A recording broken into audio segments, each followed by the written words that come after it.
Praise the Lord. जल्द से ले आने वाला प्रभु यीशु मसीह के अभी पवित्र नाम में सब पवित्र लोगों को मसीह में देता हूँ, क्योंकि बड़ी अनुग्रह है कि प्रभु ने आज इस रेवलेशन का क्लास का तीसरा दिन में भी प्रभु ने हमको लेकर आया।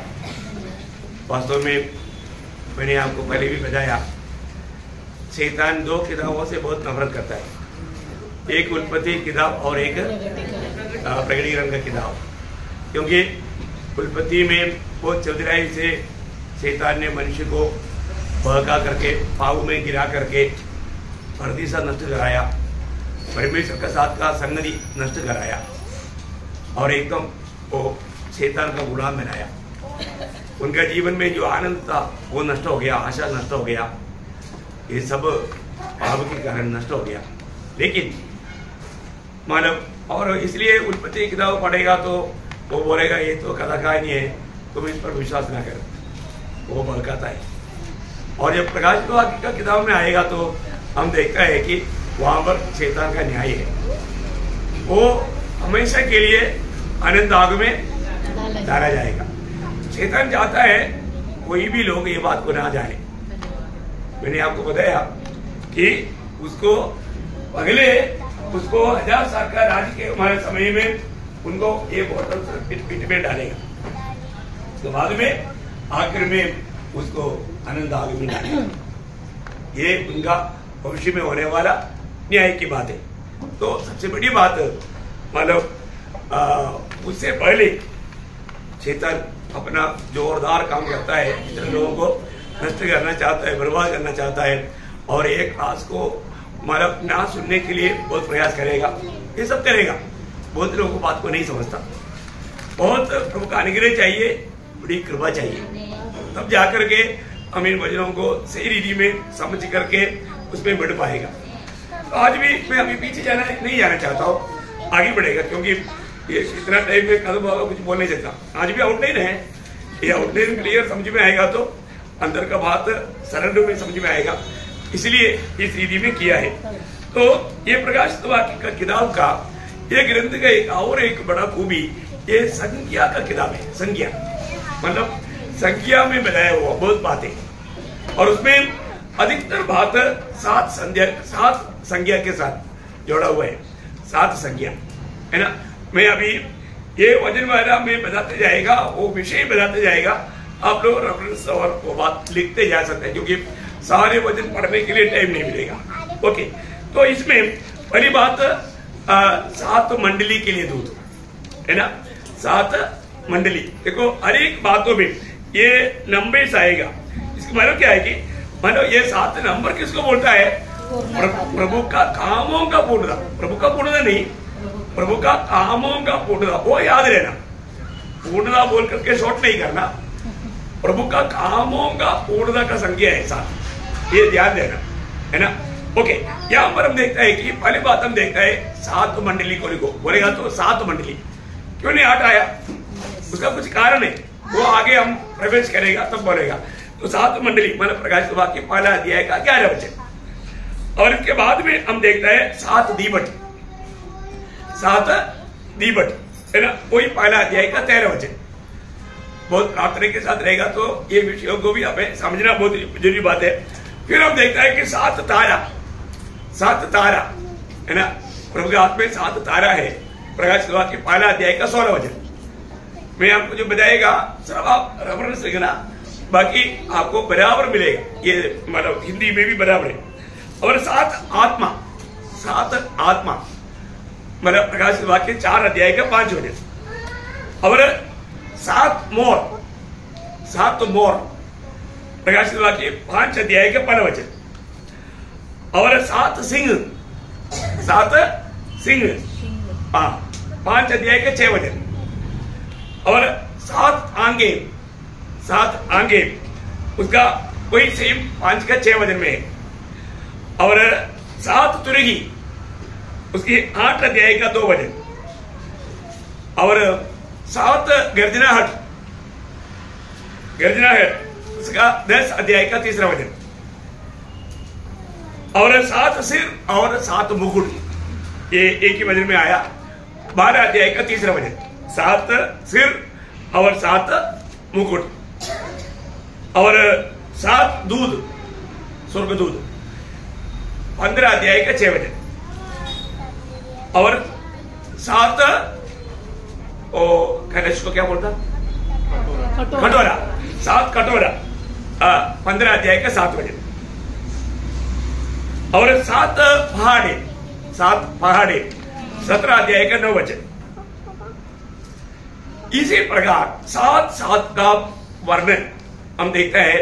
इसमें एक खास बात यह है कि ये इस किताब में 7 धन्य लोगों के बारे में बोलते हैं। इसके अलावा वो आपको पढ़ना पड़ेगा। 7 धन्य लोग प्रकाश की एक बड़ा खूबी है, ये सब संख्या 7 में आया, इसलिए मैं आपको 7 का महत्व मतलब समझने के लिए बताया। तो ये बहुत बड़ी बात है अपने जीवन में। 7 यहाँ पर पहले उसमें पहला अध्याय का 3रा वचन पढ़िएगा। भविष्यवाणी के वचन को पढ़ता है और वे जो सुनते हैं और इसमें लिखी हुई बातों को मानते हैं। देखिए यहाँ पर मतलब धन्य लोग, मतलब 7 धन्य लोग है। उसमें पहला धन्य लोग है प्रभु का ये वचन को पढ़कर सुनाने वाला, सुनने वाला और सुनकर मानने वाला, ये धन्य लोग है। दूसरा धन्य लोग कौन है? उसका 14 अध्याय का 13 वचन, प्रकाशित वाक्य 14 अध्याय का 13 वचन। फिर मैंने स्वर्ग से यह शब्द सुना, लिख जो मृतक प्रभु में मरते हैं वे आपसे धन्य हैं। देखिए जो यीशु मसीह में मरते हैं वे लोग धन्य है ना। दुनिया के लोग 2 प्रकार मरता है, एक ही वो मसीह में मरता, नहीं तो पाप में मरता। जिन लोगों ने अपने जीवन प्रभु को नहीं दिया वे सभी लोग पाप में मर करके कहाँ जाएगा? मैं एक बात आपको बताऊं, मरने के बाद, ये बात मैं आपको थोड़ा सा बाद में और भी क्लियर करूंगा। मरने के बाद में अगर हम पाप में मरेगा तो सीधा यहाँ पर दंड पाने वाले जगह में आएगा, दंड पाने वाले जगह में आएगा, है ना। जब जो उद्धार पाया उनको प्रभु ने, जब दावीद भजन संगीता में 86 का 13 में कहता है, 86 का 13 पढ़ना, क्योंकि तेरी करुणा मेरे ऊपर बड़ी है और तूने मुझको अधोलोक की तह में जाने से बचा लिया। देखा, अधोलोक, इसको क्या बोलता? अधोलोक, अधोलोक की तट में जाने से बचा लिया। बहुत बड़ी बात है। जो प्रभु में मरेगा तुरंत वो, मतलब यीशु मसीह मृतकों से जी उठने तक मृत्यु के अंदर का पाराडाइस में ऊपर का पाताल में जाता था। ये पाताल है सुखलोक। मतलब आपको मालूम है जब लूका का समाचार 16 अध्याय उसका 22-23 हो गया। लूका उसका 16 अध्याय का 22-23। ऐसा हुआ कि वह कंगाल मर गया और स्वर्गदूतों ने उसे लेकर, स्वर्गदूतों ने उनको लेकर अब्राहम की गोद में पहुंचाया। अब्राहम का गोद में पहुंचाया। देखिए मर गया तुरंत स्वर्गदूतों ने कहां पर पहुंचाया? यहाँ पर अब्राहम का गोद में पड़ेगा तो ऊपर का पाताल में पहुंचाया, ऊपर का पाताल में। इसको मैं और भी वजन से और आपको रेफरेंस देखकर समझाऊंगा। परंतु उसका 23 वचन, और वह धनवान भी मर गया, धनवान मर गया और अधोलोक में उसने देखा। अभी हम थोड़ी देर पहले बोला था अधोलोक, कहां पर? अधोलोक में, अधोलोक में पड़े हुए अपनी आंखें उठाई और दूर से अब्राहम की गोद में लाजर को देखा। देखा, यहाँ पर पड़ा हुआ दूर से अब्राहम की गोद में बैठा हुआ लाजर को देखा। देखा, और अब्राहम और लाजर और वो धनवान, ये सब कहानी नहीं, ये संभव है, हकीकत है। तो याद रखना, मरने के बाद में प्रियो 2 ही जगह है, और एक ही वो मतलब परदिशा में जाएगा, नहीं तो वो दंड पाने वाले जगह में जाएगा। यहाँ पर दूसरा धन्य लोग वो है जो मसीह में मरते हैं। मसीह में मरने वाला कहाँ जाएगा? आज यहाँ पर नहीं जाता, आज मसीह में मरने वाला इधर नहीं जाता, आज वो सीधा स्वर्गीय परदिशा में जाता है। बहुत बड़ी बात है, बहुत ही अनोखा बात है। तो इधर से मरने वाला सीधा स्वर्गीय परदिशा में जाएगा, हेवनली पैराडाइज। तो बहुत बड़ी बात है, हमें ये बात को जानना कितना अच्छी बात है। आपको इसमें भी देखेगा तो आपको दिल में बैठ जाएगा, और थोड़ा विस्तार से मैं उस अवस्था में आने के लिए ज्यादा और तीसरा धन्य लोग कौन है? 16 अध्याय का 15 वचन, जो प्रकाशित वाक्य में मैं चोर के समान आता हूँ, धन्य वह है जो जागता रहता और अपने वस्त्र की चौकसी करता है, नंगा न फिरे। हाँ, देखिए बोलने का मतलब प्रभु में आने के बाद में किसी प्रकार भी अशुद्धि में ना पड़ते हुए प्रभु की संगति में रहकर पवित्र जीवन बिताने वाला, विजय जीवन बिताने वाला वो धन्य लोग हैं। प्रभु में आने के बाद ये जरूरी बातें भी। ओके, और नेक्स्ट धन्य लोग है उसका 19 का 9 वचन। तो स्वर्गदूत ने मुझसे कहा, यह लिख कि धन्य वे है जो मेमने की विवाह के भोज में बुलाए गए हैं। देखिए, मेमने की विवाह की भोज में बुलाया गया वो लोग, मतलब ये स्वर्ग में होने वाला मंडली और प्रभु यीशु मसीह के साथ का शादी में बुलाहट पाने वाला लोगों के बारे में लिखा है, वे लोग भाग्यवान है। उसका 20 अध्याय का 6 वचन। धन्य और पवित्र वह है जो इस पहले पुनरुत्थान का भागी है। देखिए, पहला पुनरुत्थान में भाग लेना, पहला पुनरुत्थान में भाग लेना, वो लोग धन्य लोग हैं। कौन पहला पुनरुत्थान में भाग लेगा? जो आज मसीह में है, जो उद्धार पाए हैं, वे सब लोग पहला पुनरुत्थान में भाग लेगा। और उसका मतलब 22 का 7 हो जाए। धन्य वह है जो इस पुस्तक की भविष्यवाणी के बातें मानता है। देखा, ये सिर्फ सुनना काफी नहीं, क्या करना? मानना। बहुत बड़ी बात है। फिर जो लोग ये वचन सुनता है वो वचन को दिल से मानना चाहिए, वे लोग धन्य लोग हैं। आखिर में उसका 14 वचन। धन्य वे हैं जो अपने वस्त्र धो लेते हैं। देखा, मतलब रोज प्रियो हमारे जीवन में किसी प्रकार का भी कुछ गलती हुआ तो प्रभु के सामने कबूल करते हुए उसे मन फिर करके सच्चा पछताव के साथ प्रभु के साथ मेल खाकर प्रभु की आलोचना में बना रहने वाला लोग धन्य लोग हैं। तो ये 7 धन्य लोगों के बारे में प्रकाशित वाक्य में बताया हुआ बात है। मैं बार बार से आपको थोड़ा आउटलाइन बता रहा हूँ। अभी मतलब यहाँ पर आप देखते हैं कि इस स्टडी में, मतलब प्रकाशित वाक्य का स्टडी में स्वर्ग नरक का पक्का आपका पूरा डाउट क्लियर हो जाएगा। स्वर्ग नरक सत्य है, स्वर्ग नरक सत्य है। वो बात को हमें बहुत गहराई में समझाने वाला किताब है प्रकाशित वाक्य की किताब। तो मैं प्रभु को बहुत धन्यवाद देता है कि प्रभु का वचन संपूर्ण रीति में स्वर्ग नरक को बताता है। कई लोग स्वर्ग भी नहीं मानता, नरक भी नहीं मानता। नहीं मानेगा तो भी वो व्यक्ति जरूर नरक में मिलेगा, क्योंकि वो स्वर्ग में नहीं मिलेगा। स्वर्ग में मिल रहा है तो उसको प्रभु पर विश्वास करना है। विश्वास करने वालों को स्वर्ग नरक भी मानना पड़ेगा। इसके मतलब एक व्यक्ति स्वर्ग भी नहीं मानता, नरक भी नहीं मानता बोलेगा तो भी वो मरने के बाद भी एक दिन नरक में जाएगा, क्योंकि अचानक किसी कारण उसने अपनी भलाई के कामों के कारण स्वर्ग में नहीं पहुंचेगा। स्वर्ग में पहुंचना है तो एक ही मार्ग वो यीशु मसीह है। इसलिए यीशु मसीह पर विश्वास करते बिना कोई भी स्वर्ग में नहीं पहुंच सकता। तो यीशु मसीह, पहली बात है, ये बात सबूत करने वाला बात यीशु मसीह है ना। बाइबल में हर एक बातों का सेंटर प्रभु यीशु मसीह। यीशु मसीह ने स्वयं कहा वो बात है, जब उत्पत्ति उसका उत्पत्ति नहीं, योहन्ना के समाचार पहला अध्याय का 51 वचन, योहन्ना उसका पहला अध्याय का 51। मैं तुमसे सच सच कहता हूँ कि तुम स्वर्ग को खुला हुआ। देखा, मैं सच सच कहता हूँ। कौन बोल रहे हैं? तो इसको मतलब गंभीर बात है। मैं कहता हूँ बोलेगा तो भी काफी है। मैं सच कहता हूँ बोलेगा तो वो बात में गंभीरता बहुत है। और तो मैं सच सच कहता हूँ उसका मतलब बहुत ज्यादा गौरव का है, बहुत ज्यादा गौरव। इसका मतलब प्रयोग हमारे दिल में थोड़ा भी मत डाउट करना, स्वर्ग है, स्वर्ग है, नरक भी है, ये सब प्रभु है और शैतान भी है। कोई बोलेगा मैं ये कुछ भी नहीं मानता बोलेगा तो भी मतलब उसके साथ शैतान रहता है। इसलिए ये बात प्रभु का वचन जानने वाले लोगों को मालूम। ओके, तो यहाँ पर प्रभु बोलता है कि थोड़ा फिर से पढ़िए वचन। मैं तुमसे सच सच कहता हूँ कि तुम स्वर्ग को खुला हुआ और परमेश्वर के स्वर्गदूतों को मनुष्य के पुत्र के ऊपर उतरते और ऊपर जाते देखोगे। देखा, मनुष्य के पुत्र के ऊपर उतरते और जाते देखोगे। स्वर्ग खुला हुआ आपको ये पढ़ने के समय में स्वर्गदूत उतरते चढ़ते हुए देखा, वो बात सुना तो आपको एक बात याद आया होगा, याकूब का सबूत है ना। याकूब पतन आराम की ओर भागने के समय में मतलब सूरज डूब गया, अंधेरा हो गया, उसको नींद आया, वो एक पतन लेकर के सिराना बना करके वो सोया। उस समय में क्या देखा उन्होंने? उस निद्रा में एक बात देखा है ना, उत्पत्ति में लिखा है, उत्पत्ति 28 अध्याय का 12 बजे पढ़ना, जेनेसिस 28। अब उसने स्वप्न में क्या देखा?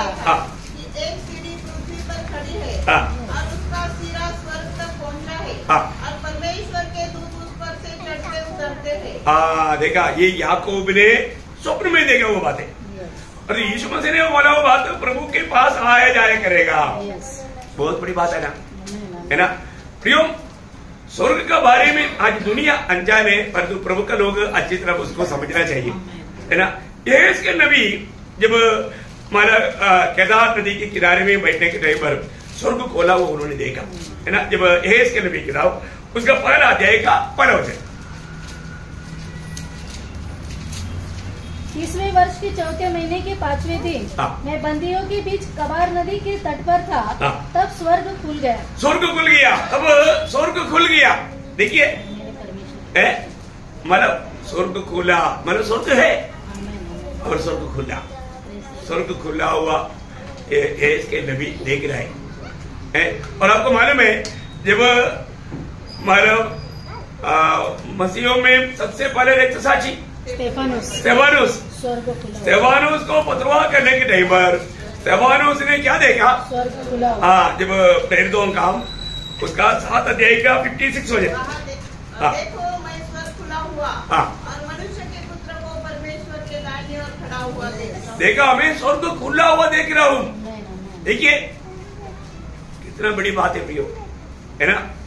अभी आपको ये जानना चाहिए, प्रभु ने अपनी भक्तों को मतलब स्वर्ग दिखाया, स्वर्ग में यीशु मसीह खड़े होते हुए वो देखा। ये हल्की बात है क्या? स्वर्ग है ना। स्वर्ग का बातों पर आपको मालूम है जीते जीते तीसरा स्वर्ग तक उड़ा लिया गया वो बात व्यक्ति है प्रेरित पौलुस, आपका याद होगा, है ना। 2 कोरिन्थी उसका 12 अध्याय उसका 2 से 4। मैं मसीह में एक मनुष्य को जानता हूँ, 14 वर्ष हुए कि न जाने देह सहित न जाने देह रही, परमेश्वर जानता है। ऐसा मनुष्य तीसरे स्वर्ग तक उठा लिया गया। मैं ऐसे मनुष्य देखा, वो तीसरा स्वर्ग तक उड़ा लिया गया। बहुत बड़ी बात है ना प्रियो, है। कितना स्वर्ग है? 3 स्वर्ग है। तीसरा स्वर्ग तक प्रेरित पौलुस दुनिया में जीते जीते लोगों ने जो पथरवाह करके मर गया बोल करके खींच करके बाजू में डाला था, उस समय में वो आत्मा में स्वर्ग पहुंच गया। आपको ये बात को जानना चाहिए प्रियो, स्वर्ग सत्य है। अभी कई बार लोग बोलता है किसी ने देखा स्वर्ग, कौन मारे स्वर्ग से मारा देख करके आया? देखिए स्वयं इन बातों का भी सबूत यीशु मसीह के शब्द है। पहली बात, प्रभु यीशु मसीह कभी भी झूठ नहीं बोल सकता। तो यीशु मसीह ने यूहन्ना का सुसमाचार उसका 3 अध्याय का 13 वचन, तब कोई स्वर्ग पर नहीं चढ़ा, केवल वही जो स्वर्ग से उतरा। केवल वही जो स्वर्ग से उतरा। कौन है? अर्थात मनुष्य, प्रभु यीशु मसीह। देखिए यीशु मसीह कहाँ से उतरा? स्वर्ग से उतरा। बहुत बड़ी बात है ना प्रियो, प्रभु यीशु मसीह स्वर्ग से उतरा। ये दुनिया में ऐसा अवकाश कौन कर सकता है? प्रभु के वचन कितना सत्य है प्रियो, है ना। उसका 6 अध्याय का 38 वचन, क्योंकि मैं अपनी इच्छा नहीं वरन अपने भेजने वाले की इच्छा पूरी करने के लिए स्वर्ग से उतरा हूँ। मैं स्वर्ग से उतरा हूँ। देखा, मैं स्वर्ग से उतरा हूँ प्रियो। ये प्रभु यीशु मसीह की दावा है। ये दुनिया में ऐसा दावा कोई नहीं कर सकता, क्योंकि कोई भी स्वर्ग से नहीं आया और कोई स्वर्ग में गया भी नहीं। स्वर्ग से आया, स्वर्ग में गया वो एकमात्र व्यक्ति प्रभु यीशु मसीह। इसका मतलब यीशु मसीह ने अपने साथ पवित्र लोगों को लेकर के वो बात अलग है, लेकिन मतलब ये जो विषय कहने के समय में तक कोई भी स्वर्ग में नहीं गया। इसके बाद ही पौलुस को भी आत्मा में वो लेकर गया, वो बात अलग है। लेकिन वही यीशु मसीह उसी 6 अध्याय का 41, इसलिए यहूदी उस पर कुड़कुड़ाने लगे क्योंकि उसने कहा था जो रोटी स्वर्ग से उतरी, जो स्वर्ग से उतरी हुई रोटी वह मैं हूँ। देखा, प्रभु यीशु मसीह बोलता है मैं स्वर्ग से उतरा हुआ। उसका 51 जीवन की रोटी जो स्वर्ग से उतरी मैं हूँ। देखा, जीवन की रोटी जो स्वर्ग से उतरी हुई मैं हूँ। इसके मतलब जो यीशु मसीह को खाएगा वो जीवित रहेगा। एक बहुत बड़ी बात है। तो सबसे बड़ी बात, प्रभु यीशु मसीह स्वर्ग से आया और अभी हम कर सकता है वो स्वर्ग में गया। पहली बात तो स्वर्ग है, स्वर्ग में कोई संदेह करने वाला बात है ही नहीं। और दूसरा, हमको सबको मालूम है कौन स्वर्ग से आया, पवित्र आत्मा। पवित्र आत्मा स्वर्ग से भेजा गया। पहला पत्रोस उसका पहला अध्याय का 12 वचन। पहला पत्रोस उन पर यह प्रकट किया गया कि वे अपनी नहीं वरन तुम्हारी सेवा के लिए ये बातें कहते हैं, जिनका समाचार अब तुम्हें उनके द्वारा मिला, जिन्होंने पवित्र आत्मा के द्वारा जो स्वर्ग से भेजा गया। देखा, पवित्र आत्मा कहाँ से भेजा गया? स्वर्ग से। यीशु मसीह बोला था मैं आऊंगा, मैं जाने के बाद में एक मददगार को मैं तुम्हारे लिए भेजूंगा। वो कहाँ से आया? स्वर्ग से आया। माने यीशु मसीह स्वर्ग पहुंच गया, उसका एक प्रूफ है। क्योंकि यीशु मसीह ने बोला था मैं स्वर्ग में जाने के बाद में मैं तुम्हारे लिए भेजूंगा। देखा, कितना बड़ी बात है ना। ये बातों को हमें समझ करके कितना अधिक हम प्रभु को महिमा करना चाहिए। प्रियो, अभी प्रभु पवित्र लोगों के लिए स्वर्ग खोलने वाला है हमारे लिए, है ना। वो बात है जब हम प्रकाशित वाक्य 4 अध्याय में देखने जा रहा है, उसका 4 अध्याय का 12 वचन। इन बातों के बाद जो मैंने दृष्टि की तो क्या देखता हूँ कि स्वर्ग में एक द्वार खुला हुआ है। देखा, स्वर्ग में एक द्वार खुला हुआ है। देखिए, स्वर्ग का द्वार पवित्र लोगों के लिए खुला जाएगा। मतलब भविष्य में हमारे लिए स्वर्ग खोलेगा। ये प्रभु का वचन है। मैं आपको बताना चाहता हूँ, स्वर्ग सत्य है, उसमें संदेह किसी को नहीं होना चाहिए। ऐसा प्रभु के लोगों को नहीं है, फिर भी नए लोगों के लिए ये बात मैंने आपको एक बार बताया। तो ऐसा है, तो मतलब स्वर्ग का संबंध में हमारा कुछ है क्या, ये भी जानना ना। अभी हम स्वर्ग नहीं गया, हम स्वर्ग नहीं गया तो भी हमारे संबंध में कुछ बात तो स्वर्ग में है क्या है, ये भी जानकारी हमारे लिए कितना। हम स्वर्ग जाने वाला है। अभी हम ये दुनिया में परदेशी है। जो भी उधार पाया, हमारा स्वदेश कहाँ है? स्वर्ग पर है। देखा, हम इधर ही रहता है, लेकिन स्वदेश हमारा स्वर्ग है। और स्वर्ग में हमारे लिए क्या क्या है ये भी जानना अच्छा है, मैं जल्दी बताऊंगा, है ना। पहली बात, स्वर्ग में हमारा नाम लिखा हुआ किताब है।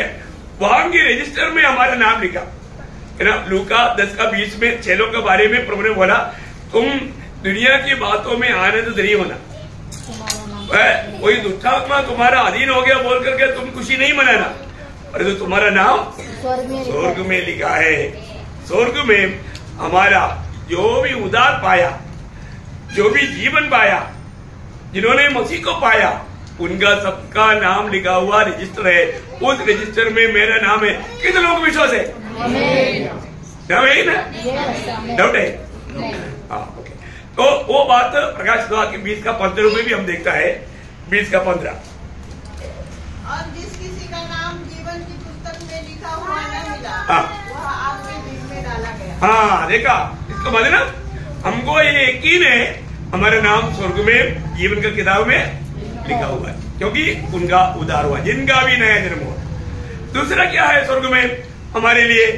हमारे लिए हमारा यादाइश के लिए हमने बातें किया, उस बात को रिकॉर्ड किया हुआ एक किताब है, स्मरण का किताब, है ना। जब मराठी का किताब, उसका 3रा अध्याय का 16 वचन। तब यहोवा का भय मानने वालों ने आपस में बातें की और यहोवा ध्यान धरकर उनकी सुनता था। और जो यहोवा का भय मानते और उसके नाम का सम्मान करते थे, उनके स्मरण के निमित्त उसके सामने एक पुस्तक लिखी जाती थी। हाँ, देखो प्रियो, एक बात जानना, हम लोग यहाँ पर जो भी बातें करता है ना, सारा रिकॉर्ड होता है। कहाँ पर? एक किताब में, स्वर्ग में। आपको लगेगा ये कैसा क्या बात है? ये तो बात है। ये सारी बात आपने धीरे से बोला हुआ किसी कान में, वो बात भी उधर रिकॉर्ड है। बाप रे, ये बहुत बड़ी बात है। ये जानकारी अच्छी तरफ रखना। आपने सोचा होगा कि कोई भी नहीं सोचा, ऐसा बात भी रिकॉर्ड में आ गया। देखो, और तीसरा क्या है उधर स्वर्ग में, मतलब जो आज हम यहाँ पर जो पढ़ता है ओरिजिनल कॉपी स्वर्ग में है बाइबल का, मतलब 119 का 18 है, 119 का 18 है। देखो कितना अनोखा बात है।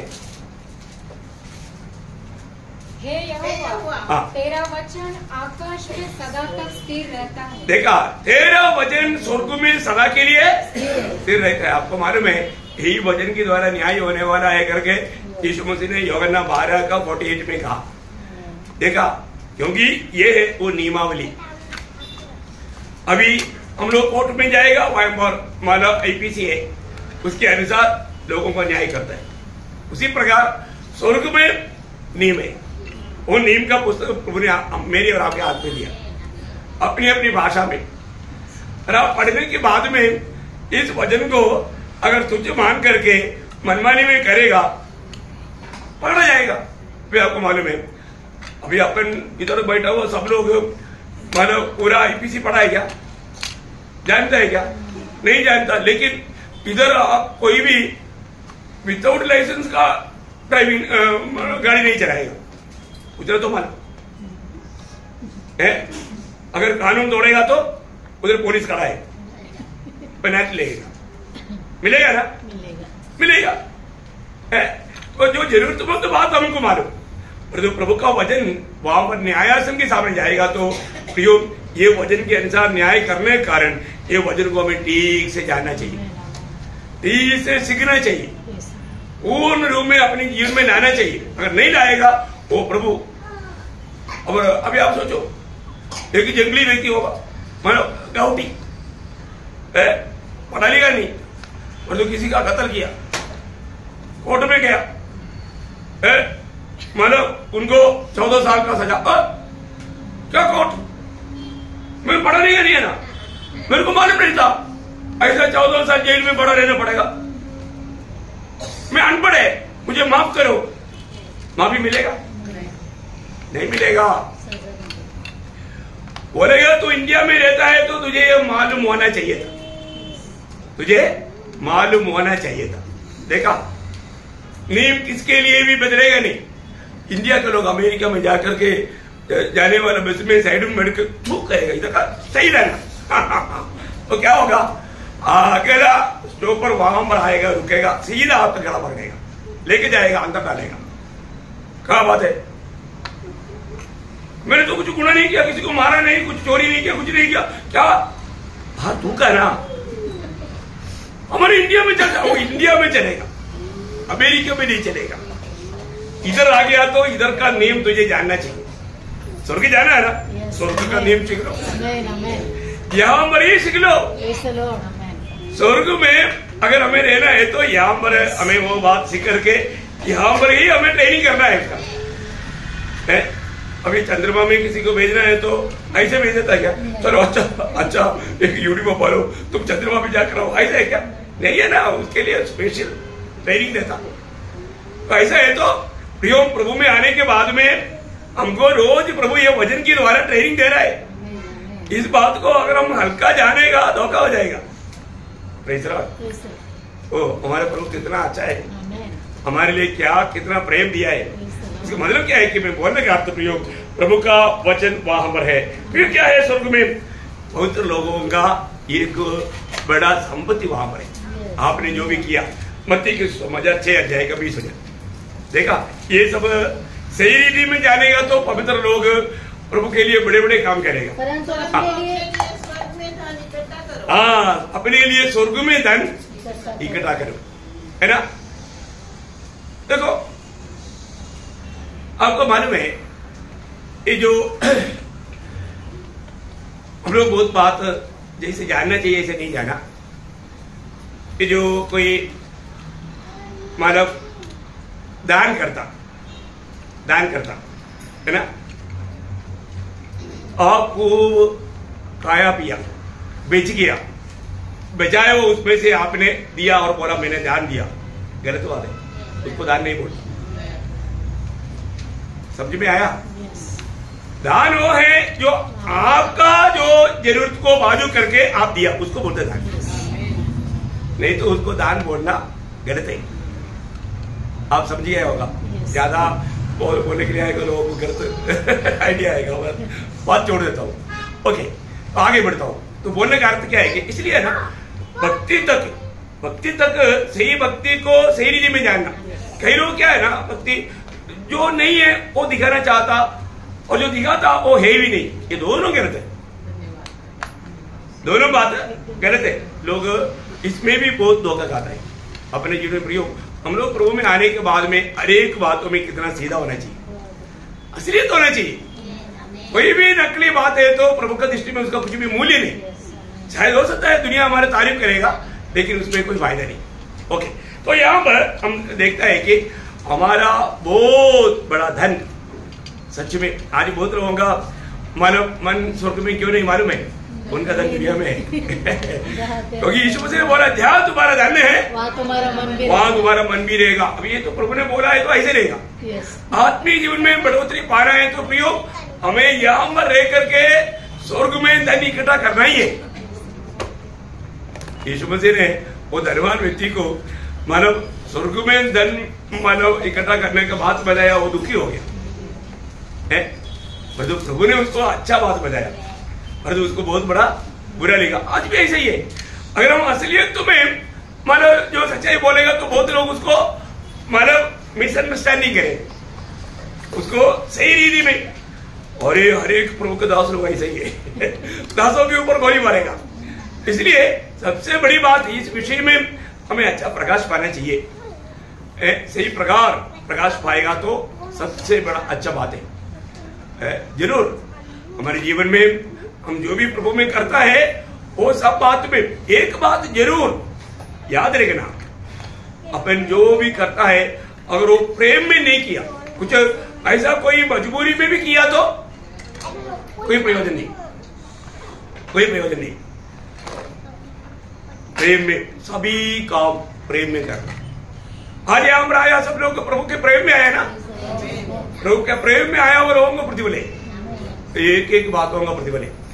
प्रियो जरूर प्रभु का प्रेम हमें विवेश करना चाहिए। दूसरा कोरिन्थी 5:14 प्रभु का मसीह की प्रेम मुझे विवेश करता, ये हमारा गवाही रहना चाहिए। तो यहाँ पर वहां पर हमारा धन है और इतना ही नहीं, बहुत बड़ी बड़ी बात है। आपको मालूम है हमारा एक एक काम करने के पीछे एक इनाम तैयार होता है। आज के दिन में मेरे लिए क्या क्या इनाम तैयार हो गया स्वर्ग में, कौन बोल सकता है? पहला पत्रोस पहला अध्याय का 4-5 होते नया जन्म पाया हुआ हर एक लोग स्वर्ग में मिलने वाला उस इनामों के बारे में दर्शन पाना चाहिए, उसका प्रकाश पाना चाहिए, उसका ज्ञान पाना चाहिए। बहुत बड़ी बात है। आप पढ़िए। अर्थात एक अविनाशी और निर्मल और अजर मिरास के लिए जो तुम्हारे लिए स्वर्ग में रखी है, जिनकी रक्षा परमेश्वर की सामर्थ से विश्वास के द्वारा उस उद्धार के लिए जो आने वाले समय में प्रकट होने वाली है की जाती है। देखा हमारे लिए स्वर्ग में देखा वो बात कभी भी नाश ना होने वाला है, कभी भी मुरझा ना जाने वाला है, उसका चमक कभी कम नहीं होगा ना। इधर दुनिया में पाने वाला सोना भी कुछ समय के बाद में उसका चमक कम हो जाता, परंतु स्वर्ग में जो है अनादिकाल तक उसकी चमक में कोई वादा नहीं आएगा। कितना बड़ी बात है। आखिर में और एक बात में बताऊंगा, दूसरा कोरिन्थी 5 अध्याय का 5 वचन, दूसरे कोरिन्थी 5 अध्याय का 5 वचन। क्योंकि हम जानते हैं कि जब हमारा पृथ्वी पर का डेरा सरी का घर गिराया जाएगा तो हमें परमेश्वर की ओर से स्वर्ग पर एक ऐसा भवन मिलेगा जो हाथों से बना हुआ घर नहीं परंतु चिरस्थायी है। हाँ देखिए हमारे लिए एक सुंदर घर। प्रियो हमें ये बात को जानना है, नया यरूशलेम के बारे में हमें एक अच्छा दर्शन पाना चाहिए। मैं आपको वो बात बाद में न्यू यरूशलेम करके इधर ही छोटा करके है, लेकिन ये बहुत बड़ा विषय है। आपको इस बात का क्लास में इसका लंबा क्लास मिलेगा। तो मैं आशा करता हूँ एक बहुत बड़ा बात है ना, हमारे लिए प्रभु हमेशा हमेशा साथ रहने के लिए एक सुंदर घर तैयार कर रहा है ना, जिसको हम नया यरूशलेम कहता है। आनंद काल वो नया यरूशलेम में हम प्रभु के साथ रहेगा, उसका योग्य जीवन बिताना। ओके, अभी मैंने आपको बताया था स्वर्ग के बारे में। कितना स्वर्ग है?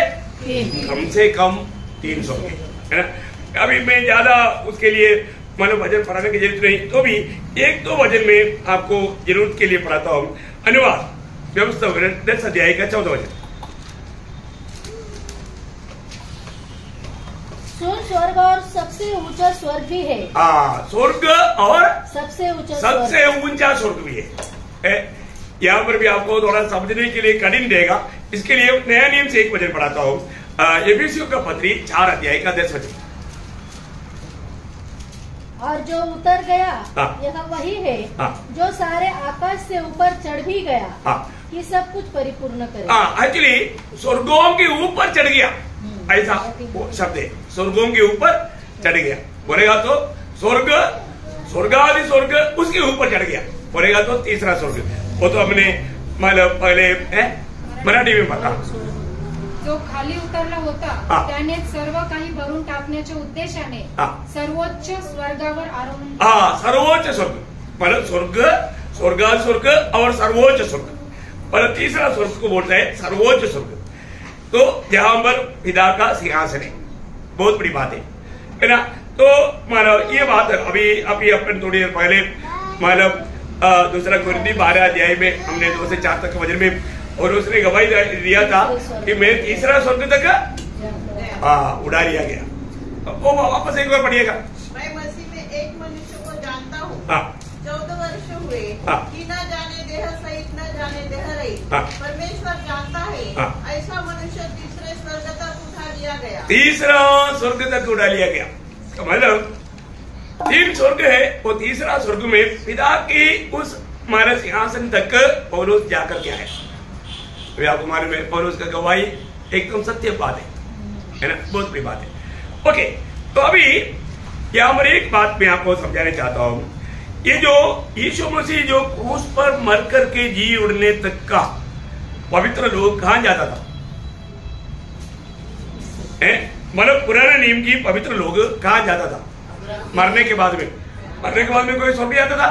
नहीं, अब्राहम का गोद में कहाँ पर जाता था? यहाँ पर सारे पवित्र लोग जो भी मतलब यीशु मसीह मरकर जी उड़ने तक का सारा पवित्र लोग नीचे का पाताल में नहीं, ऊपर का पाताल में, है ना। मैं कुछ वचन आपको पढ़ाऊंगा, आपको वो बात एकदम दिल में बैठ जाएगा। उल्पत्ति उसका 37-35, उल्पत्ति उसका 37 का 35। उसके सब बेटे बेटियों ने उसको शांति देने का प्रयत्न किया पर उसको शांति न मिली। वह यही कहता रहा, मैं तो विलाप करता हुआ अपने पुत्र के पास अधोलोक में उतर जाऊंगा। देखा, मैं अपने पुत्र के पास अधोलोक में, मतलब यहाँ पर उन्होंने वहां पर जो बताया वो बात पाताल है, पाताल अधोलोक है। उसका 42 का 38, उल्पत्ति 42-38। उसने कहा, मेरा पुत्र तुम्हारे संग न जाएगा क्योंकि उसका भाई मर गया और वह अब अकेला रह गया है। इसलिए जिस मार्ग में से तुम जाओगे उसमें यदि उस पर कोई विपत्ति आ पड़े तब तो तुम्हारे कारण मैं इस बुढ़ापे की अवस्था में शोक के साथ अधोलोक में उतर जाऊंगा। देखो वहाँ पर भी आधार वो शब्द आना चाहिए, लेकिन वहाँ पर जो लिखा हुआ वो शब्द अधोलोक, वो अधोलोक का शब्द लोग गलत सोच सकता है। जैसा मैंने अभी बताया, मतलब जो लोग जो अभी मैंने पढ़ाया था ना, मतलब 31 का 13 और एक और पढ़ना, क्योंकि तेरी करुणा मेरे ऊपर पड़ी है, मुझे अधोलोक की तरफ। देखा उसको, वो दोनों शब्द मेरा बराबर आया ना, बराबर आया, लेकिन बराबर नहीं आना चाहिए, बराबर नहीं आया। अधोलोक की तरफ में जाने से बचा लिया। नहीं, मतलब उसका मतलब वो वहां पर बताया बात ये है अधोलोक। ओके, समझ में आया ना।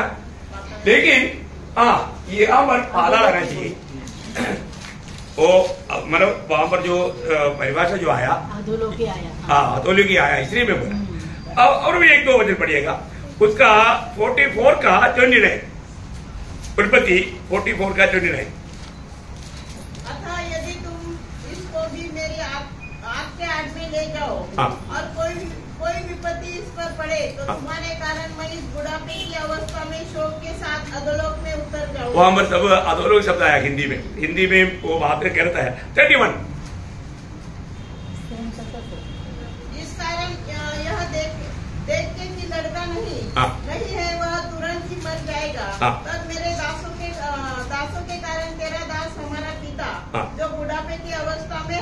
शोक के साथ अधोलोक में उतर जाएगा। हाँ, वो हिंदी का परिभाषा का फर्क है। मतलब पाताल में उतर जाएगा ऐसा आना चाहिए। पाताल और अधोलोक ये दो अलग अलग जगह है। कोई कोई भाषा में इतना क्लियर नहीं आया।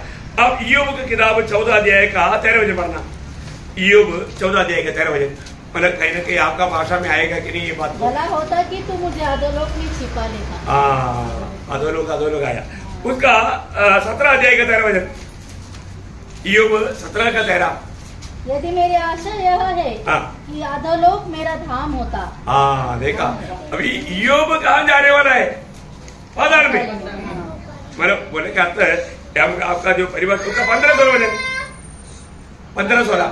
मैं तो मेरी आशा कहाँ रही? हाँ, तो मेरी आशा कहाँ रही? मेरी आशा किसके देखने में आएगी? हाँ। क्या वह अधोलोक में उतर जाएगी? हाँ, वो सब आपका उसमें पूरा में ऐसा है। लेकिन अभी आपने जो लाजर और धनवान का जो बात पढ़ा था उस समय में क्या पढ़ा था? अब्राहम की गोद। वो यहाँ पर उसको अब्राहम को गोद बोला। एक्चुअली मानो अब्राहम को गोद कहने का अर्थ वो मानो पाताल में अब्राहम के पास गया उस अर्थ में। लेकिन इंग्लिश में शियोर इसको शियोर बोलता है।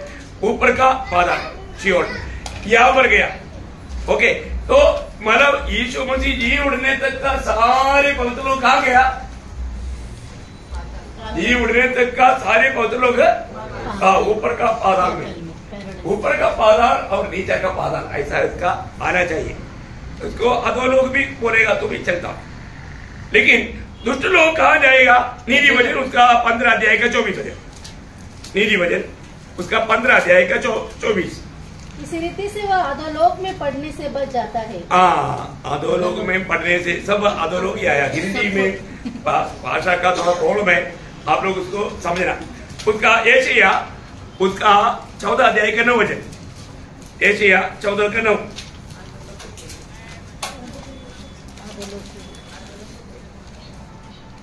पाताल के नीचे अधोलोक में तुझसे मिलने के लिए हलचल हो रही है। पाताल के नीचे देखा, यहाँ पर आया पाताल और उसके नीचे, ठीक है ना, अधोलोक में। मतलब यहाँ पर मतलब वो तो शैतान को स्वीकारने का बातों के बारे में है, उसको डालने के टाइम का बात है। तो सबसे बड़ी बात है कि अधोलोक जो यहाँ पर लिखा है वो इस नरक के बारे में दुष्टों के लिए तैयार किया हुआ जगह है। भाषा में थोड़ा फर्क आया, इसलिए मतलब आपको अभी हमारा भाषा में क्लियर है, आपका भाषा में आपको इंग्लिश में भी कोई कोई शब्द उसका अलग नहीं, एक ही है उसका। ओके, जाने दो। तो अभी एक बात यहाँ पर मैं आपको बताना चाहता हूँ। क्या हुआ जब प्रभु यीशु मसीह मृतकों से जी उठने के समय में क्या हुआ? यहाँ से सबको देखो, ये हर वर्ग दिया है, सबको क्या कर दिया? सबको सीधा लेकर के स्वर्गीय प्रदेश में गया। स्वर्गीय प्रदेश में होने का अर्थ अभी मरने वाला कोई भी पवित्र लोग यहाँ पर नहीं जाएगा। अभी मरने वाला, पहली बात यीशु मसीह जी उड़ा वो समय में, तभी हमने मतलब एफेसियों 4 अध्याय का 8-9 वचन में पढ़ा था। क्या पढ़ा? और जो वह करता है वो ऊंचे पर चढ़ा और बंदियों को बांध दे गया। देखा, बंदियों को बोलेगा तो पुराने नियम की सारे पवित्र लोगों उनको सबको कहा लेकर गया? स्वर्ग में। तो इसलिए अभी मरने वाला, अभी जो मरेगा वह यहाँ पर नहीं जाएगा। अभी ये एमटी है, अभी ये पाताल में कोई नहीं, ये पाताल में कोई नहीं। अभी मरने वाला दूसरा कुरिन्थी 5 अध्याय का 8 बजे, दूसरा कुरिन्थी 5 अध्याय का 8 बजे। इसलिए हम ढाढ़स बांधे रहते हैं हाँ। और देह से अलग होकर हाँ। प्रभु के साथ रहना और भी उत्तम समझते हैं। देखा, अभी मर गया तो सीधा हेवनली पैराडाइज में जाएगा, स्वर्गीय प्रदेश में। वही बात फिलिपियों 1 का 23, फिलिपियों 1 अध्याय का 23 वचन। क्योंकि मैं दोनों के बीच में अधर में लटका हूँ। ये तो चाहता है कि कुछ करके मसीह के पास जा रहूं, क्योंकि यह बहुत ही अच्छा है। वो बहुत ही अच्छा है। तो उसको मतलब क्या है कि मतलब जो लोग आज मरेगा तो अभी पृथ्वी के अंदर का पाताल में भी नहीं जाता, कहा जाएगा? अभी आप लोगों को डाउट नहीं है ना? हाँ ऐसा मैं ये तो अब ये सब अपने में है, अगला क्लास में हम एंटर करेगा। ओके, तो ये बहुत महत्वपूर्ण बात है ना। इसलिए जैसा मानव यहाँ पर हम देखा है 3 स्वर्ग है, ऐसा 3 मानव पाताल भी है, 3 पाताल भी है। ओके, ये 3 पाताल में अभी पहला पाताल जो है, पहला पाताल एमटी हो गया। ओके, और दूसरा पाताल में कौन है? दूसरा पाताल में कौन है? हाँ, जो भी पाप में मरता है, जो उद्धार नहीं पाया, वो सब लोग यहाँ पर है, सब लोग यहाँ पर है। अच्छा, फिर ये तीसरा यहाँ पर कौन है? यहाँ पर भी एक पाताल है, ये कौन है? गिरा हुआ, देखा, गिरा हुआ सब है ना। अब पढ़िए दूसरा पत्रोस दूसरा अध्याय का 4 बजे, दूसरा पत्रोस दूसरा अध्याय के 4 बजे। क्योंकि जब परमेश्वर ने उन स्वर्गदूतों को जिन्होंने पाप किया नहीं छोड़ा, पर नरक में भेजकर अंधेरे कुंड में डाल दिया, ताकि न्याय के दिन तक बंदी रहे। देखिए, अभी एक बात जानना, ये स्वर्गदूत कौन है? और एक बजे पढ़िएगा यूदा का पत्री, उसका 6 बजे। फिर जिन स्वर्गदूतों ने अपने पद को स्थिर न रखा, वरन अपने नीच निवास को छोड़ दिया, उसने उनको भी उस भीषण दिन के न्याय के लिए अंधकार में, जो सदा काल के लिए है, बंधनों में रखा है। देखिए, इसका मतलब यहाँ पर जो बधाई हुआ, ये स्वर्गदूत जो शैतान के साथ जो दुष्टात्माएं हैं वो नहीं। ओके, ये स्वर्गदूत मतलब जो आज शैतान का साथ जो भी लोग हैं, अभी तक बंधन में नहीं, उनको नहीं डाला, अभी भी वो खुला है, अभी वो कभी भी कहीं भी जा सकता है। देखिए, ये बात को जानना बहुत बड़ी बात है ना। एफेसियों उसका 6 अध्याय उसका 12 बजे, एफेसियों 6 अध्याय का 12 बजे। क्योंकि हमारा यह महायुद्ध लहू और मांस से नहीं, परंतु प्रधानों से और अधिकारियों से और इस संसार के अंधकार के हाकिमों से और उस दुष्टता की आत्मिक सेनाओं से है, जो आकाश में है। देखिए, आज भी अभी भी मानो ये जो भी मानो, अभी आप देखिए यहाँ पर आपको मालूम है, ये जो अजगर जो है ना, उनका अभी हेडक्वार्टर काम रहे आकाश में है, आकाश में है, नहीं समझा? मतलब उसको दूसरा स्वर्ग बोलता है। पहला स्वर्ग मतलब ये मतलब आकाश विधान तारागण ये सब, और तीसरा स्वर्ग पिता का सिंहासन, उसके बीच का जगह है जो अभी लूसीफर और उनका साथ का लोगों का मतलब जगह, उधर से वो अटैक करता, तो उन लोग अभी हर जगह पर जा सकता है। अभी लूसीफर के साथ का दुष्टात्माओं को कहीं भी बंधा नहीं, उन लोग पूर्ण आजादी में। हम लोग ईयोब की किताब में क्या देखता, ईयोब की किताब उसका 1 अध्याय उसका 7 बजे, ईयोब 1 अध्याय का 7। यहोवा ने शैतान से पूछा, तू कहाँ से आता है? शैतान ने यहोवा को उत्तर दिया, पृथ्वी पर इधर उधर घूमते फिरते। देखा, शैतान और उनका सेना क्या करता, दुनिया भर में इधर उधर घूमते रहता बार बार। उसका 2 अध्याय का 2 बजे। यहोवा ने शैतान से पूछा, तू कहाँ से आता है? शैतान ने यहोवा को उत्तर दिया, इधर उधर घूमते फिरते। इधर उधर घूमते फिरते मतलब शैतान क्या करता, वो घूमते ही रहता है। इसलिए पत्रोस का पत्री में पवित्र लोगों के लिए चेतावनी है, प्रियो आज अभी हम ये वचन सुनने के टाइम पर यहाँ पर भी उसका काम है, इधर भी वो घूम कर देखता है मैं किसको बकाऊं, किसको ये वचन को ध्यान से सुनने ना दूं, कितने लोगों का बुद्धि को भ्रष्ट करूं, किसका दिमाग को घुमाऊं, है ना। पहला पत्रोस 5 अध्याय 8 बजे।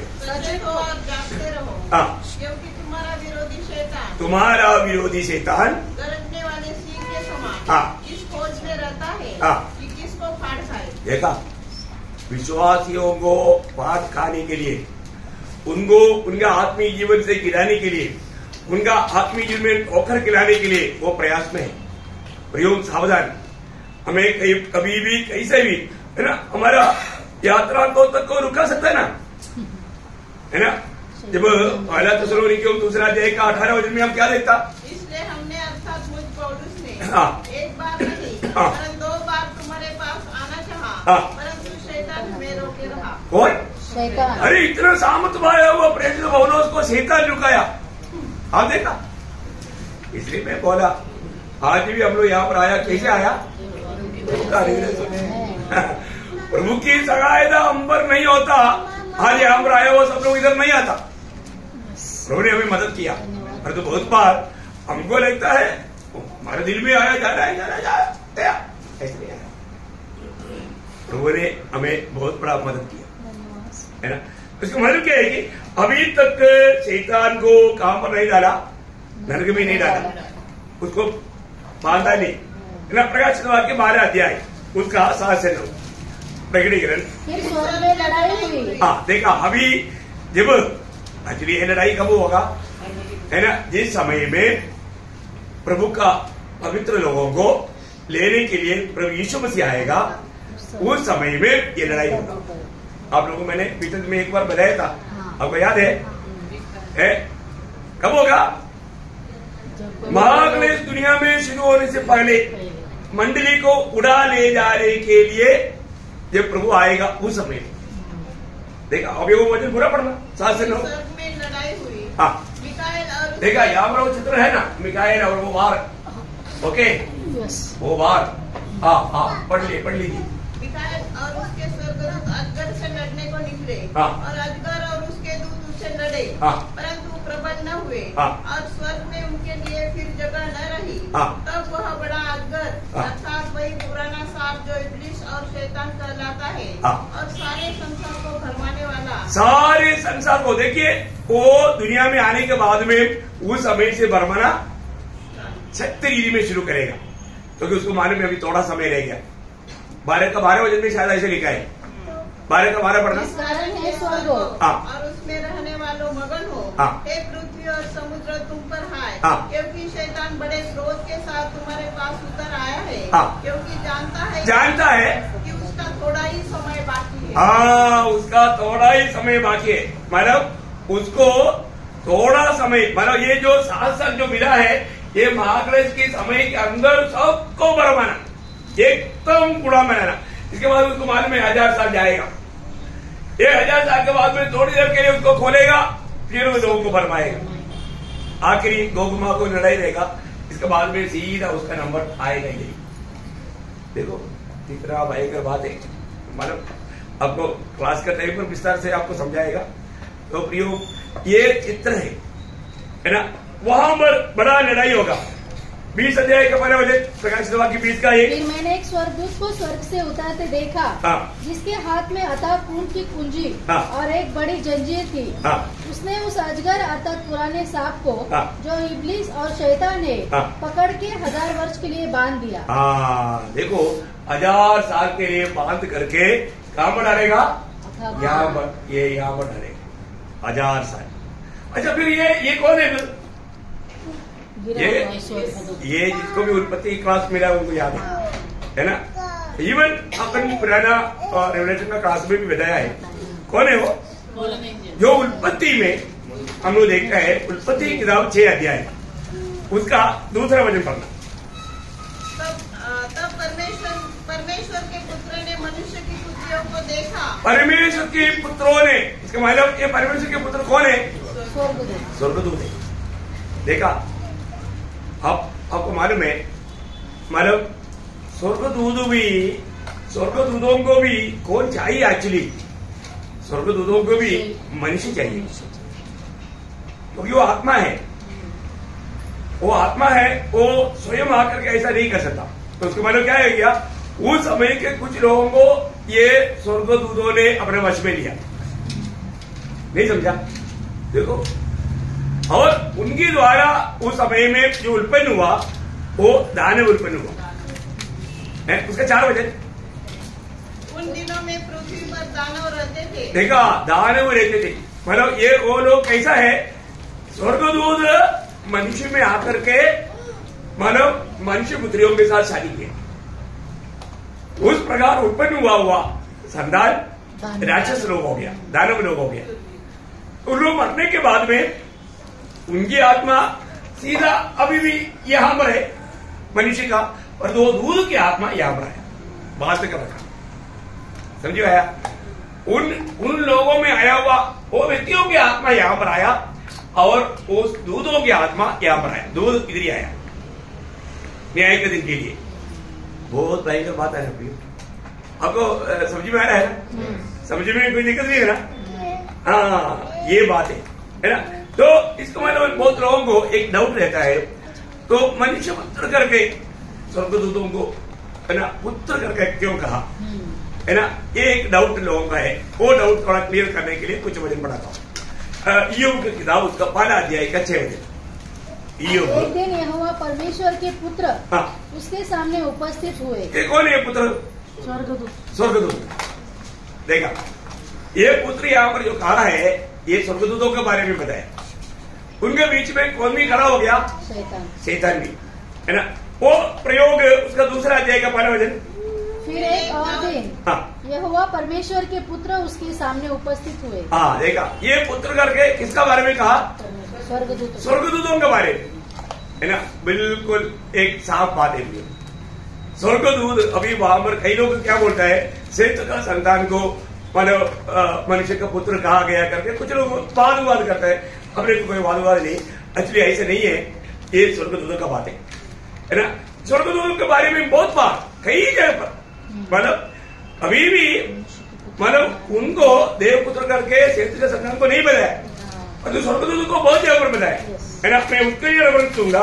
जब भजन संहिता 29 का 1, भजन संहिता 29 अध्याय का 1 वचन। हे परमेश्वर के पुत्रों। हाँ, ये परमेश्वर के पुत्रों, ये किसको बोला? स्वर्गदूत को बोला। स्वर्गदूत को परमेश्वर का पुत्र करके कहा।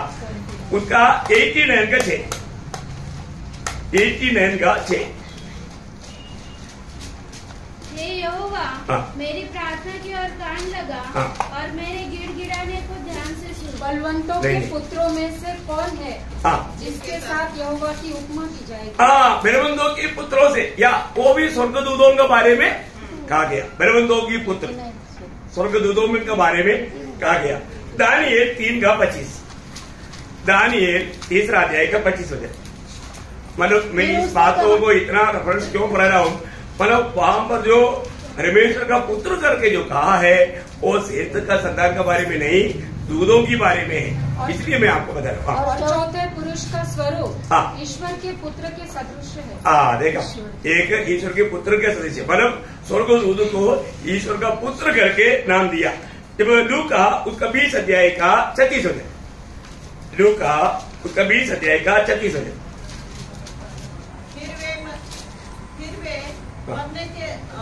मरने के भी नहीं, क्योंकि वे स्वर्गदूतों के समान होंगे। देखा, स्वर्गदूतों की समान होगा। परमेश्वर का पुत्र स्वर्गदूतों के समान रहेगा। मरने के बाद में प्रभु के लोगों के बारे में, अवस्था के बारे में बताता, क्योंकि वो स्वर्गदूत कौन है? परमेश्वर का पुत्र है करके कहा। बहुत बड़ी बात है। तो यहाँ पर एक विशेष बात मैं आपको बताना चाहता हूँ। प्रभु खुद मृत्यु के बाद का मनुष्य की अवस्था के बारे में बोलने के टाइम पर उठाकर कहा, तुम लोग भी स्वर्गदूतों के जैसे रहेगा। बोला ना, याद है आपको? ना, मत्ती की सुसमाचार 22 अध्याय का 30 वचन, मत्ती उसका 22 अध्याय का 30 वचन। क्योंकि जी उठने पर वे न विवाह करेंगे और न विवाह में दिए जाएंगे, परंतु स्वर्ग में परमेश्वर के दूतों के समान होंगे। देखा, स्वर्ग में परमेश्वर का दूतों के समान होगा। अभी एक बात बताता हूँ, ये किसके बारे में बताया? एक प्रकार ये पुराना नियम का पवित्र लोगों के बारे में बताया, मंडली के बारे में नहीं। समझ में आया? हम लोग किसके समान होगा? यीशु मसीह के समान। इसका अंदर समझना, ये सब पुराना नियम का पवित्र लोगों के बारे में। पुराना नियम की पवित्र लोगों को मिलने वाला शरीर स्वर्गदूतों के जैसा शरीर, मंडली को मिलने वाला शरीर यीशु मसीह के जैसा शरीर। ये बहुत बड़ा फर्क है, बहुत लोगों को ये भी नहीं मालूम। उनके रूप स्वर्गदूत के जैसे रूप और जो मंडली के रूप यीशु मसीह के जैसे रूप अंदर है। आमेन आमेन। अंदर बड़ा अंदर है प्रिय। स्वर्गदूतों को भी परमेश्वर ने अपने स्वरूप और छाया में नहीं बनाया, सिर्फ मनुष्य को बनाया। याद है परमेश्वर ने क्या बोला? आओ हम अपने स्वरूप में और छाया में। स्वर्गदूत को ऐसे बनाया नहीं। और कोई सृष्टि को बनाया नहीं। ओह, मंडली का अवस्था कितना ऊंचा अवस्था है ना। हम लोग ये बातों को सब समझना चाहिए। ओके, प्रभु आपको समझ देगा। ओके, तो यहाँ पर मतलब अब्राहम और लोत का परिवार में, घर में प्रभु के साथ स्वर्गदूत भी आया था। वो आपको याद है ना? मतलब एक्चुअली लोत का घर में प्रभु नहीं गया, दूध गया। लेकिन अब्राहम के घर में प्रभु भी गया, दूध भी गया, है ना। जब उत्पत्ति 18 अध्याय उसका 1 से 8। अब्राहम ममरे के बीच वृक्ष के बीच कड़ी धूप के समय तंबू के द्वार पर बैठा हुआ था। तब यहोवा ने उसे दर्शन दिया। उसने आंखें उठाकर दृष्टि की तो क्या देखा कि 3 पुरुष उसके सामने खड़े हैं। ओ सॉरी, अभी मैं आपको मालूम है, मैं आपको पढ़ाना नहीं चाहता हूँ। ये घड़ी हमको धोखा दिया, मतलब मुझे नहीं मालूम था, 8-10 हो गया, सॉरी। तो फिर भी एक छोटा पॉइंट भी बोल के मैं यही सोचा था कि बहुत देर से उधर ही खड़ा है वो। तो मैं सोचा देखा, मतलब मेरे को डाउट आया तो मैं इधर ही देखा तो 8-10 हो गया। ये कैसे क्या हो गया, सॉरी है। ओके, मैं अभी उस समय के अनुसार मैं भी दौड़ रहा था। ओके, तो ये एक पॉइंट भी बोल करके प्रियो, नरक इतना भयंकर है, लोगों को मालूम नहीं वो नरक कितना भयानक है। और जो लोग जो उधार नहीं पाया ना, मैं बोलता हूँ जो उधार पाए उनके लिए बहुत रोना चाहिए। उनको कैसे भी वो नरक के आग से बचना चाहिए। ये नरक का समीक्षा जो बर्तन में जो किया ना प्रयोग, मैं थोड़ा शब्दों में आपको जल्दी बताऊं, आप जल्दी नहीं पढ़िएगा। मतलब मत्ती 25 का 46, मात्यु 25 का अनंत दंड भोगेंगे। अनंत दंड है प्रियो, यहाँ पर अनंत दंड है, अनंत काल का दंड है, अनंत दंड भोगेगा। और उसका 41 और वालों से कहेगा, हे शापित लोगों, मेरे सामने उस अनंत आग में चले जाओ। अनंत आग है, इसमें हमेशा जलने वाला आग है, आग बुझता नहीं, हमेशा जलने वाला आग है।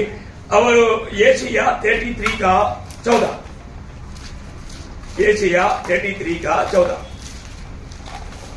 सियोन के पापी थरथरा गए हैं, भक्तहीनों को कपकपी लगी। हम में से कौन प्रचंड आग में रह सकता?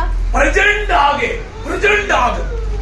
देखो ये आग प्रचंड आग है।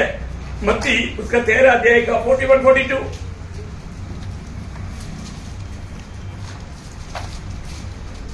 मनुष्य का पुत्र अपने स्वर्गदूतों को भेजेगा और वे उसके राज्य में से सब ठोकर के कारणों को और कुकर्म करने वालों को इकट्ठा करेंगे और उन्हें आग के कुंड में डालेंगे। आग का कुंड, आग का कुंड है।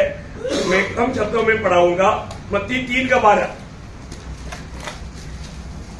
ओ लॉर्ड जीसस, उसका सूप उसके हाथ में है और वह अपना खलिहान अच्छी रीति से साफ करेगा और अपने गेहूं को तो खत्ते में इकट्ठा करेगा, परंतु भूसी को उस आग में जलाएगा जो बुझने की नहीं, बुझने का नहीं। मानो यह आग कभी बुझेगा नहीं, ना बुझने वाला आग। तो प्रियो, उस आग में उनका अवस्था क्या रहेगा? मत्ती 5 अध्याय का 29, मत्ती 5 अध्याय का 29। यदि तेरी दाहिने आंख तुझे ठोकर खिलाए तो उसे निकाल कर फेंक दे, क्योंकि तेरे लिए यही भला है कि तेरे अंगों में से एक नष्ट किया जाए और तेरा सारा शरीर नरक में न डाला जाए। बोलेगा तो प्रियो, आनंद काल और शरीर में धारणा कष्ट सहते रहेगा। आग कितना भयंकर है, इसका और बहुत खूबियां है, मैं क्लास के टाइम पर बताऊंगा।